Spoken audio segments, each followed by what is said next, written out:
Select the major product of the following reaction. So if we take a look at what we're given in this reaction, we can see that we have an alkyl bromide.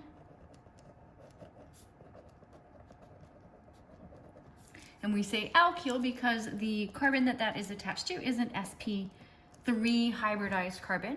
And we're reacting this with a lithium dialkyl cuprate, also known as a Gilman reagent.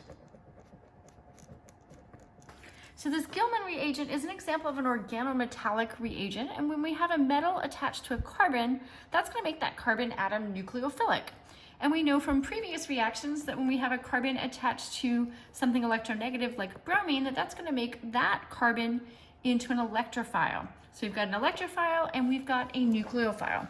So let's look at the overall reaction that we have when we have an alkyl halide.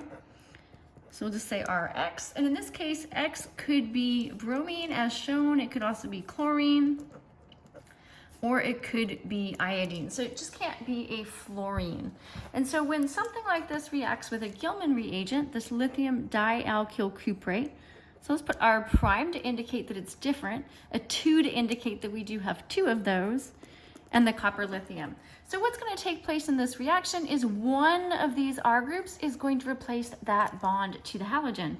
And that's it. So we're simply going to take one R group from our alkyl halide, and we're going to react it with one of the groups from the cuprate, and we're going to form a new carbon-carbon bond. Right? And that's it. Right? So we can again highlight where these are coming from. One from your alkyl halide, and one R group from your Gilman reagent. All right, so we can take a look at what we're starting with. So we've got this alkyl bromide. So we can start by drawing that benzene ring. And we've got that one sp3 carbon, so there it is. All right, so that is going to come from our alkyl bromide. And what we're gonna couple it with is just one of these groups. And so we want to pay attention to where the copper is bound. The copper is on that vinylic carbon. So that vinylic carbon is going to be the one that forms a new bond to the carbon from the alkyl bromide.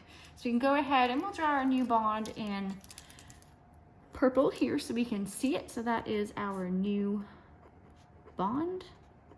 Right, and so you can see what's coming from our Gilman reagent. We've got that vinyl carbon, so then the other carbon of the alkene, and then finally the CH3. And that's it. So we can take a look at our options and we can see that this is matching up with option A.